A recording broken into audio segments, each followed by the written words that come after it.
தெரியும் பிரபுஜி. அவங்கள பாட வைக்கலாமா பிரபுஜி?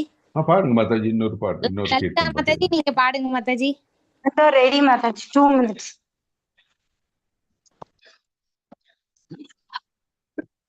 குருவாயூரப்பா கிருஷ்ணா குருவாயூரப்பா, குருவாயூரப்பா கிருஷ்ணா குருவாயூரப்பா, குஞ்சித பாதா குவலயநயனா குருவாயூரப்பா, ராமா கிருஷ்ணா கோவிந்த ஹரே குருவாயூரப்பா, கிருஷ்ணா ராமா கோவிந்த ஹரே குருவாயூரப்பா, குருவாயூரப்பா கிருஷ்ணா குருவாயூரப்பா, குருவாயூரப்பா கிருஷ்ணா குருவாயூரப்பா, தலையில் பீலி அசைய கண்டேன் குருவாயூரப்பா, மகர குண்டலமாட கண்டேன் குருவாயூரப்பா, முகத்தில் முறுவல் தவழ கண்டேன் குருவாயூரப்பா, மார்பில் பதக்கம் என்ன கண்டேன் குருவாயூரப்பா, குருவாயூரப்பா கிருஷ்ணா குருவாயூரப்பா, குருவாயூரப்பா கிருஷ்ணா குருவாயூரப்பா, இடுப்பில் அரஞான் ஜொலிக்க கண்டேன் குருவாயூரப்பா, பட்டு பிதாம்பரம் பறக்க கண்டேன் குருவாயூரப்பா, காலில் சலங்கை கலகலவெனவே குருவாயூரப்பா, காளிங்க நர்தனமாட கண்டேன் குருவாயூரப்பா, ஸ்ரீனிவாசா ஸ்ரீ வெங்கடேஷா குருவாயூரப்பா, ஸ்ரீனிவாசா ஸ்ரீ வெங்கடேஷா குருவாயூரப்பா, கிருஷ்ணா ராமா கோவிந்தா ஹரே குருவாயூரப்பா, கிருஷ்ணா ராமா கோவிந்தா ஹரே குருவாயூரப்பா, கிருஷ்ணா ராதா கோவிந்தா ஹரே குருவாயூரப்பா, கிருஷ்ணா ராதா கோவிந்தா ஹரே குருவாயூரப்பா. ஹரே கிருஷ்ணா. ஹரே கிருஷ்ணா மாதாஜி. ஹரே கிருஷ்ணா. ரொம்ப நல்லா பாடுங்க மாதாஜி. ஹரே கிருஷ்ணா மாதாஜி. எல்லாரும் ரொம்ப நல்லா கீர்த்தன் பாடுறீங்க. Very nice, very good, thank you. So நம்ம இன்னைக்கு செஷன் ஆரம்பிக்கலாம். ஸோ நம்ம போன செஷன்ல என்ன பார்த்தோம்? நம்ம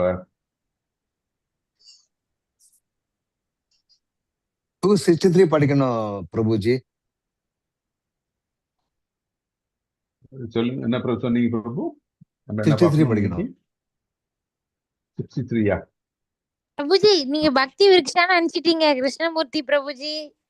ஓ சாரி, நம்ம L2 கிளாஸ்ல இருக்கோம் பிரபுஜி. ஆமா L2 தானே இது? இல்ல நம்ம 15th சாப்டர் பார்த்துட்டு இருக்கோம் பிரபுஜி. ஓஹோ, இருக்கு, 2 கிளாஸ் இருக்கா? Okay okay. பக்தி விருக்ஷா நீங்க எல்லாம் அந்த ஒவ்வொரு ஸ்லோகத்தையும் டீட்டெயிலா பார்த்து புரிஞ்சுக்கிறீங்க. அது பக்தி விருக்ஷா.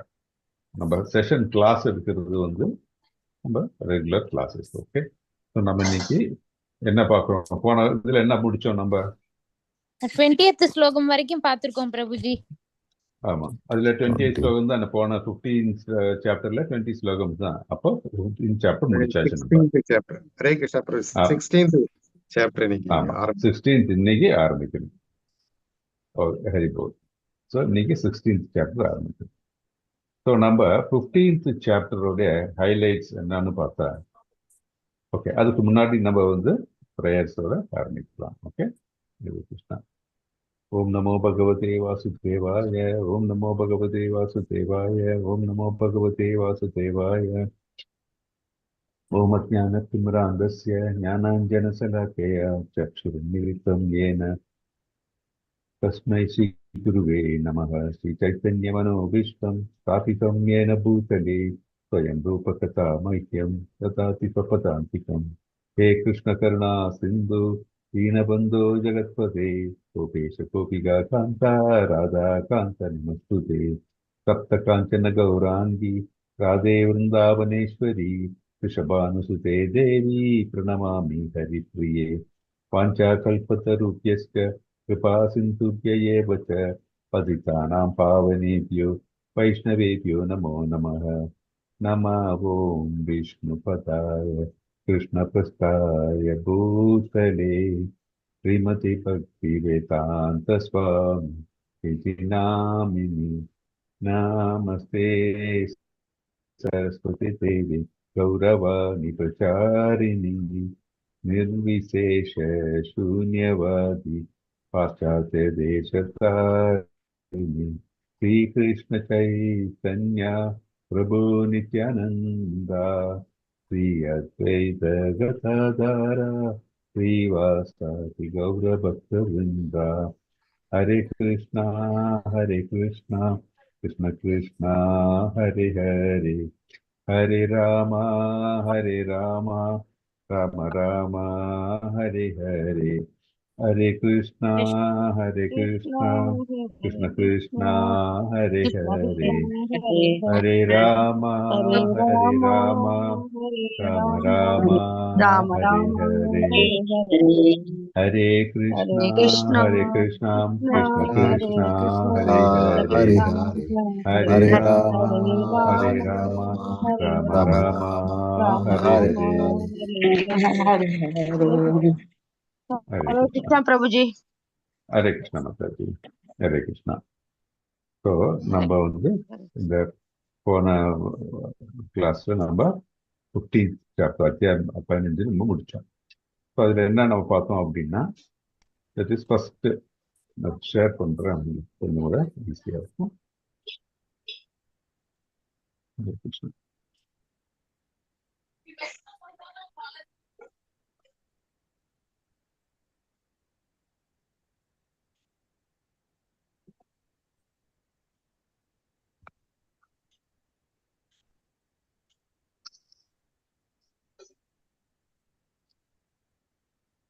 ஸோ நம்ம என்ன பார்த்தோம்னா தட் இஸ் ஃபர்ஸ்ட் 1ல இருந்து 5 வரைக்கும் நம்ம என்ன பார்த்தோம்னா வீடா விடுதியா, நம்ம வீட்டுக்கு செல்ல விரும்புகிறோமா விடுதி இருக்க பார்க்குறோமா அப்படின்ட்டு.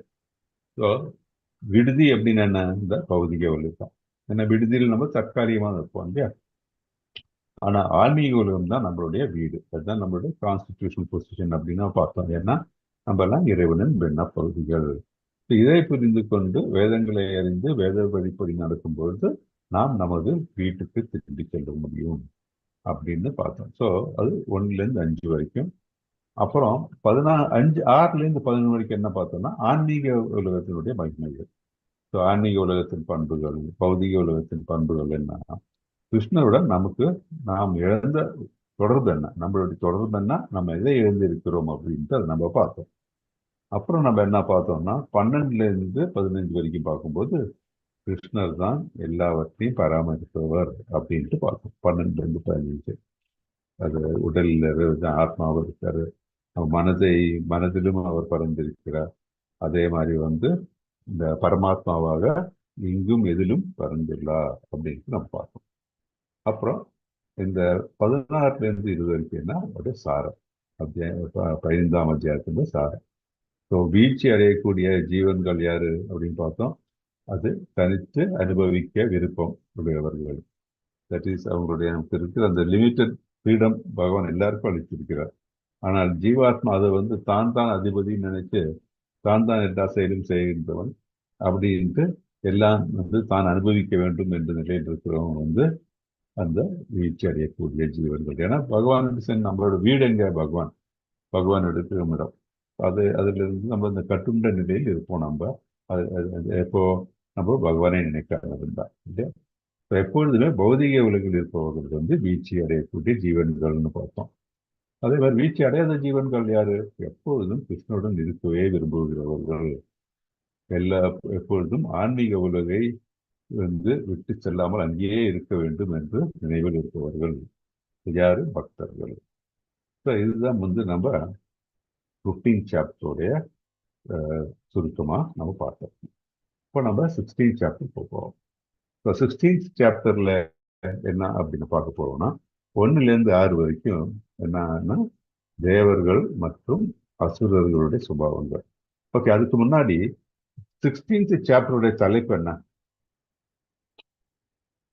16வது சாப்டருடைய அத்தியாயத்தினுடைய தலைப்பு என்ன, தெய்வீக மற்றும் அசுர இயல்புகள். எக்ஸாக்ட்லி, தெய்வீக மற்றும் அசுர இயல்புகள். அதுதான் நம்ம இந்த சாப்டர்ல பார்க்கிறோம். ஸோ 1ல இருந்து 6 வரைக்கும் தேவர்கள் மற்றும் அசுரர்கள் சுபாவங்கள் என்ன அப்படின்னு பார்ப்போம்.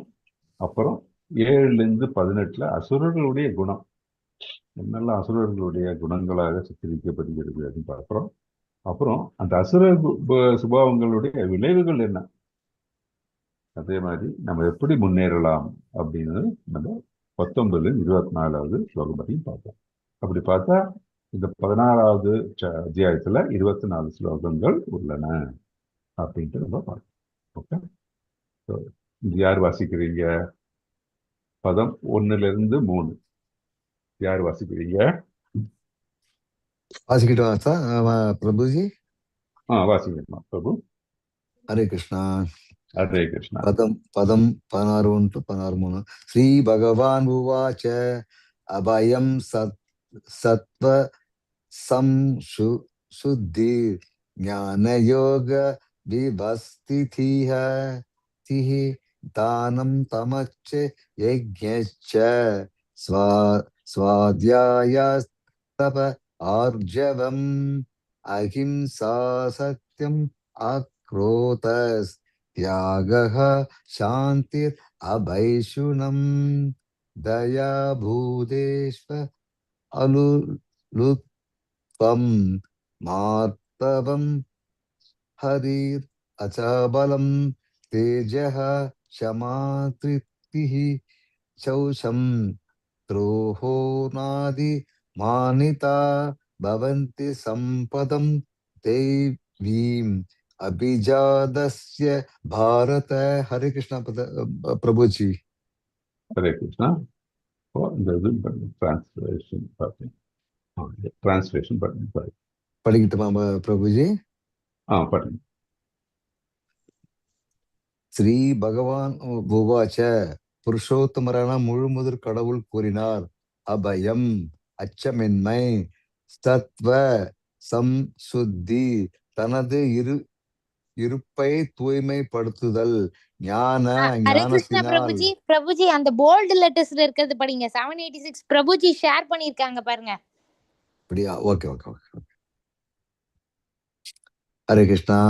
புருஷோத்தமரான முழுமுதற் கடவுள் கூறினார், அச்சமின்மை தனது நிலையை தூய்மைப்படுத்துதல், ஆன்மீக ஞானத்தை விருத்தி செய்து கொள்ளுதல், தானம், சுய கட்டுப்பாடு, யாகம் செய்தல், வேதங்களை கற்றல், தவம், எளிமை, அஹிம்சை, வாய்மை, கோபத்திலிருந்து விடுபட்ட தன்மை, துறவு, சாந்தி, குற்றம் காண்பதில் விருப்பமின்மை, எல்லா உயிர்களின் மீதும் கருணை, பேராசையிலிருந்து விடுபட்ட தன்மை, கண்ணியம், வெட்கம், மன உறுதி, வீரம், தூய்மை, மன்னிக்கும் தன்மை, தைரியம், தூய்மை, பொறாமை இன்மை, மரியாதையை எதிர்பார்க்காமல் இருத்தல் ஆகிய தெய்வீக குணங்கள்.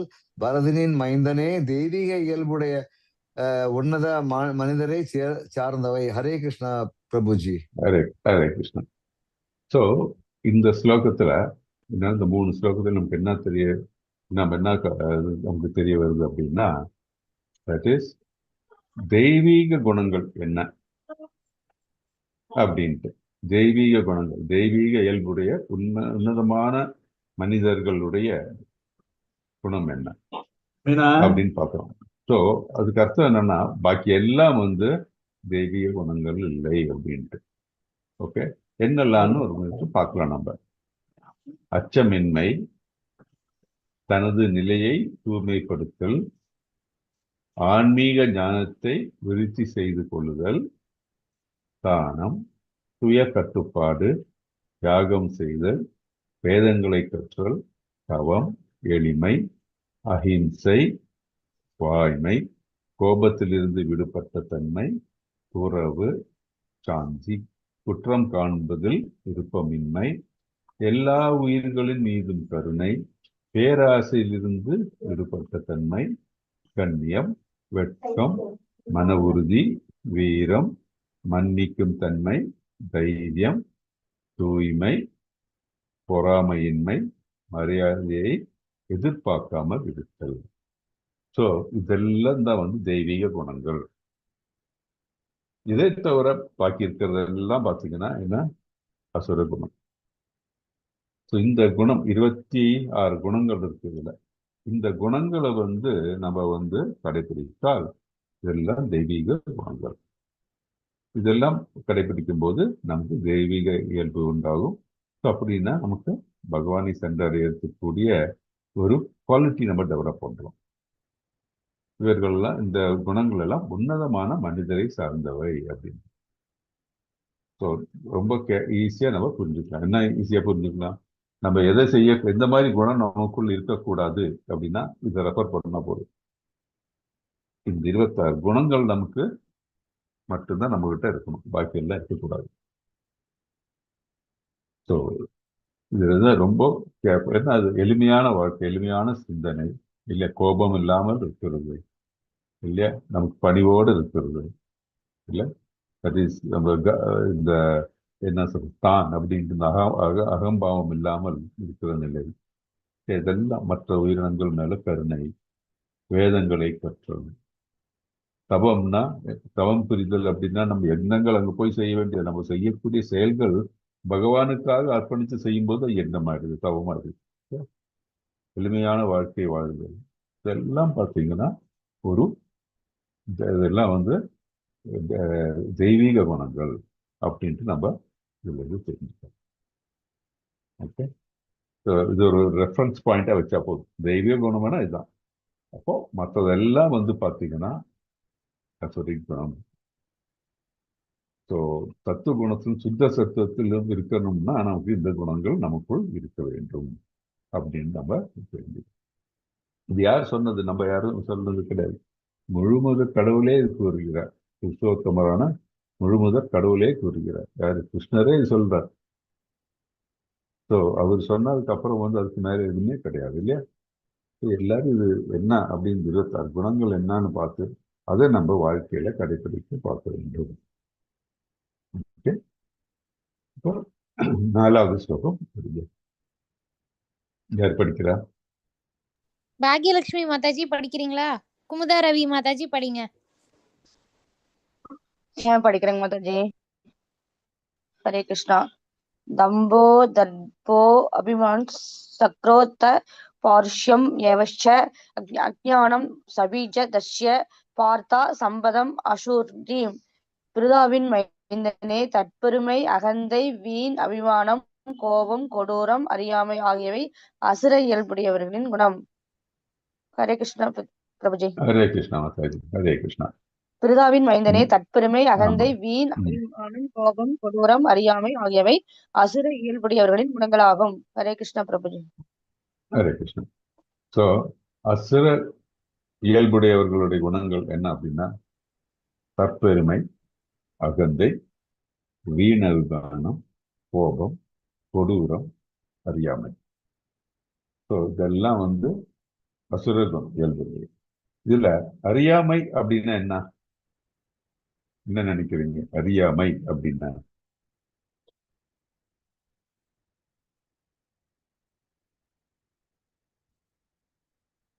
நம்ம 16வது சாப்டர் வரைக்கும் வந்திருக்கோம் இல்லையா பகவத்கீதையில. அறிவு என்ன, அறிவு என்றால் என்ன, அறியாமை என்றால் என்ன? பகவானின் மகிமையை அறியாமை, பகவானின் மகிமையை அறியாமை, புருஷோத்தமர் என்பதை அறியாதவர். ஓகே, வேற ஏதாச்சும் கருத்துக்கள் உண்டா? ஆத்மாவின் தன்மை பற்றி அறியாது. ஆத்மாவின் தன்மைன்னு என்ன மாதாஜி? ஆத்மா நித்தியம். ஓகே, ஆத்மா உடல் வேறு நித்தியம், ஆத்மா வேறு அப்படின்றது. உடல் வேறு ஆத்மா வேறு. இதுதான் நம்ம 2வது சாப்டர்ல இருந்தே நம்ம அது நம்ம பகவான் சொல்லிட்டு இருக்கார். அறிவு அப்படின்னா என்ன? உடல் வேறு ஆத்மா வேறு, நாம் பகவானின் பின்ன பகுதிகள், நாம் நம்மளுடைய நிரந்தரமான தலம் என்னன்னா பகவானுடைய திருநாடு. ஸோ நம்மளுடைய நிலை என்னன்னா நம்ம எல்லாம் வந்து பகவான் நித்திய சேவர்கள். இதெல்லாம் அறிந்து நம்ம மனதை கட்டுப்படுத்தி பகவானில் வைத்து நம்ம செயல்கள் எல்லாம் மக்கள் மனதில் செய்தால் பகவானை சென்றடையலாம் அப்படின்னு புரிந்து கொண்டு அந்த மாதிரி செயல்கள் ஈடுபடுவது, அதுதான் அறிவு. மற்றதெல்லாம் வந்து அறிவின்மை. அந்த மாதிரி நம்ம பகவானை சென்றடையக்கூடிய செயல்களை செய்யும் பொழுது நம்ம கர்மங்கள் செய்யறதெல்லாம் அக்கர்ம நிலையாடும். ஏன்னா பகவானுக்கு அர்ப்பணித்து செய்யறோம் நம்ம. மற்றதெல்லாம் பார்த்தீங்கன்னா நமக்கு வேண்டி செய்யக்கூடிய புலனின்பத்திற்காகவும் பலநோக்கு செயல்களாகவும் இருக்கிறது. அப்பொழுது என்ன, அது நம்மளை பகவான் சென்றடைய செய்யாது. இந்த கட்டுண்ட நிலையில் தான் எப்போ இருக்க சொல்லும். அதுதான் அறியாமை. இது எப்போ மனசுல வச்சுக்கணும். நம்ம அறிவு என்றால் என்ன, அறியாமை என்றால் என்ன. நம்ம இப்போ mathematics, physics, chemistry, geology, biology இதெல்லாம் தெரிஞ்சது மட்டும் கிடையாது. ஏன்னா அப்படி பார்த்தா ஒருத்தர் கூட அறிவுள்ளவர்கள் இருக்க முடியாது. ஏன்னா ஒவ்வொருத்தரும் ஒரு ஸ்பெஷாலிட்டி எடுத்துப்பாங்க. டாக்டர்ஸ் மெடிசின் படிச்சிருப்பாங்க. இது அஸ்ட்ரானமி படிச்சவங்க அது மட்டும்தான் தெரியும் அவங்களுக்கு. ஜியாலஜிஸ்டுக்கு ஜியாலஜியா தெரியும், இன்ஜினியரிங் படிக்க இன்ஜினியரிங்கா தெரியும். ஸோ அப்போ இன்ஜினியருக்கு மெடிசனை பற்றி தெரியலன்னா மூடன் அப்படி சொல்ல முடியுமா?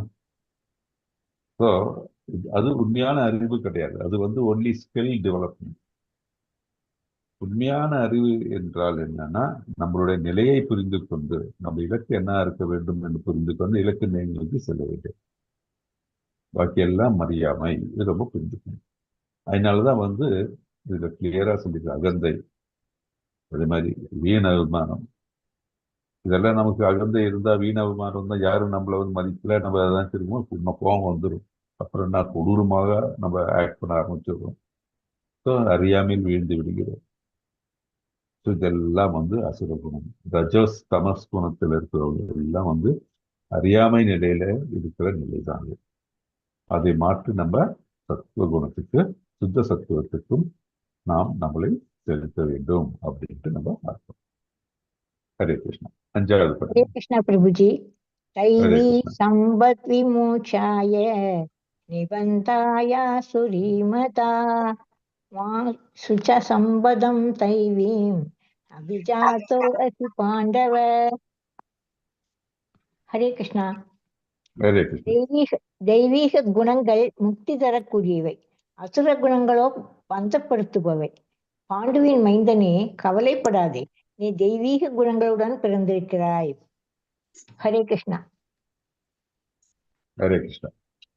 ஸோ என்ன இதுல தெரிஞ்சுக்கிறோம்? தெய்வீக குணங்கள் முக்தி தரக்கூடியவை, அசுர குணங்களோ பந்தப்படுத்துபவை. என கட்டுண்ட நிலைக்கு நம்மளை கொண்டு செல்லும் அசுர குணங்கள். பாண்டுவன் மைந்தனே, கவலைப்படாதே, நீ தெய்வீக குணங்களுடன் பிறந்திருக்கிறாய். ஸோ இதுல அர்ஜுனன் கிட்ட கிருஷ்ணர் அக்னாலேஜ் பண்றார், நீங்க தெய்வீக குணங்களுடன் பிறந்திருக்கிறாய். எப்படி அது இங்க டெமான்ஸ்ட்ரேட் பண்றாரு இந்த பேட்டில் ஃபீல்ட்ல, இந்த குருஷேத்திர போர் பூமியில எப்படி அது சொல்றாரு, எப்படி அந்த செய்கையை காண்பிக்கிறார் அர்ஜுனர் அப்படின்னா, அவங்க அந்த கன்ஃபியூஷன் இல்லையா, அவர் பகவான்கிட்ட சொல்றாரு, ஐயோ முன்னாடி இங்க நிக்கிறது என்னுடைய உறவினர்கள், என்னோட பிரதர்ஸ் இல்லையா, அப்புறம் என்னுடைய டீச்சர்ஸ் எல்லாம் இருக்காங்க, அங்க என்னுடைய ஃப்ரெண்ட்ஸ் எல்லாம் இருக்காங்க, இவர்கள் எல்லாம் நான் கொன்றால் அது பாவ செயலாடித்த, இதனால் எனக்கு எந்த விதமான சந்தோஷமும் வராது, இந்த மாதிரி எல்லாம் சொல்றாரு அவரு இல்ல. அந்த கன்ஃபியூஷன் தான். அப்பதான் பகவத்கீதை உரைக்கிறார் அவரு. யார் நம்ம கிருஷ்ணர் பகவத்கீதை எடுத்து உரைக்கிறார். ஸோ இந்த அர்ஜுனன் அந்த நிலை மற்றவர்கள் மேல இந்த கம்பேஷன் எல்லாம் காமிச்சதுனால என்ன, அது சத்துவகுணம் தான். ஸோ அது எந்த டவுட்டும் கிடையாது. அதனால தான் தெய்வீக குணங்களுடன் நீ பிறந்திருக்கிறாய் அப்படின்ட்டு பகவான் சொல்றார். ஆனால் அவர்கிட்ட என்ன சொல்றார், நீ கடமையை செய்ய வேண்டும், கடமையை செய்யாமல் இருந்தால் அது ஒரு அசுர குணம் அப்படின்னு சொல்றார். என்ன, அவர் சத்திரனுடைய கடமை என்ன, போர் செய்ய வேண்டும். அவன் அநியாயத்துக்காக போர் செய்யவில்லை, அநீதிக்காக போர் செய்யவில்லை, அவன் நியாயத்துக்காக போர் செய்கிறான். நியாயத்துக்காக போர் செய்வது தெய்வீக குணம்தான். அதாவது நம்ம ஒவ்வொருத்தரும் நம்ம நம்மளுடைய கடமைக்கு வேண்டி நாம் செய்யக்கூடிய காரியங்கள் அசுர குணங்கள் கிடையாது, அது தெய்வீக குணம் தான். அதை செய்யாமல் இருப்பதுதான் அசுர குணம். ஒரு கிரகஸ்தன் இருக்கிறார் வச்சுக்கோங்க. இப்போ நம்ம ஒரு கிரகஸ்தனுடைய என்ன ரெஸ்பான்சிபிலிட்டிஸ் என்ன, குடும்பத்தை பேணி பாதுகாப்பு, அவர்களுக்கெல்லாம் ப்ரொடெக்ஷன் கொடுக்கிறது, அவர் வெளியே இந்த வேலைக்கு ஏதாவது ஈடுபட்டு அதுக்கு தேவையான பொருள் ஈட்டு கொண்டு வருவது, இதெல்லாம் பார்த்தீங்கன்னா அவருடைய ஒரு கிரகஸ்தனுடைய வேலை. அதே மாதிரி குழந்தைகளை நல்ல விதத்தில் வளர்த்த வேண்டியது எல்லாம் கிரகஸ்தனுடைய நிலை. இல்லையா, சம்ஸ்காரங்கள் வழியாக இல்லையா. ஸோ அந்த மாதிரி நம்ம வந்து வாழ்க்கையை வாழ்வது வந்து உன்னதமான நிலை. அது வந்து தெய்வீக குணம். அதை அதை விட்டு விட்டு அதெல்லாம் செய்யாமல் அவன் வந்து தன்னுடைய சொந்த இச்சைகளுக்கு வேண்டி மட்டும் வந்து வாழ்க்கையை வாழ்ந்தால் அது வந்து அசுர குணம். அதே மாதிரி அவனுடைய ரெஸ்பான்சிபிலிட்டிஸ் இல்லையா, அவனுடைய அந்த வர்ணாசிர தர்ம பிரகாரம் அவருடைய கடமைகளை செய்ய தவறினால் அதுவும் அசுர குணம் தான். அதை தான் இங்கே வந்து வலியுறுத்துறார் பகவான். நீ தெய்வீக குணங்களும் பிறந்திருக்கிறாய், அதனாலதான் வந்து இதெல்லாம் சொல்ற, நீ பிறங்கி இருக்கிறாய். ஆனால் நீ ஒரு சத்திரியன், சத்திரனோட கடமையை நீ செய்வாயாக அப்படின்ட்டு பகவான் வந்து அர்ஜுனனுக்கு எடுத்து வைக்கிறார் அப்படின்னு தெரிஞ்சுக்கிறோம். ஓகே,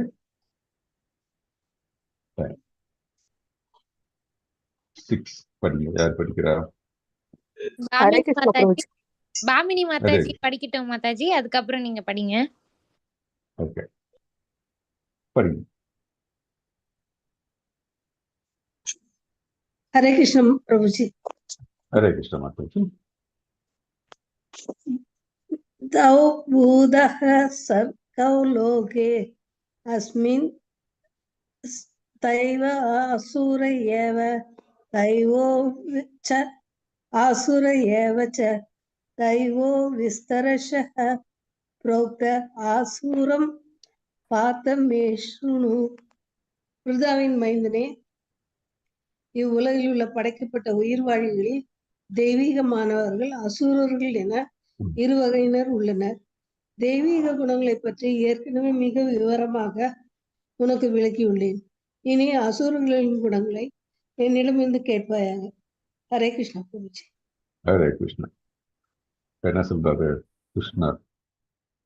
ருதுவின் மகனே, மைந்தனே, இவ்வுலகில் உள்ள படைக்கப்பட்ட உயிர்வாழிகளில் தெய்வீகமானவர்கள் அசுரர்கள் என இரு வகையில் உள்ளனர்.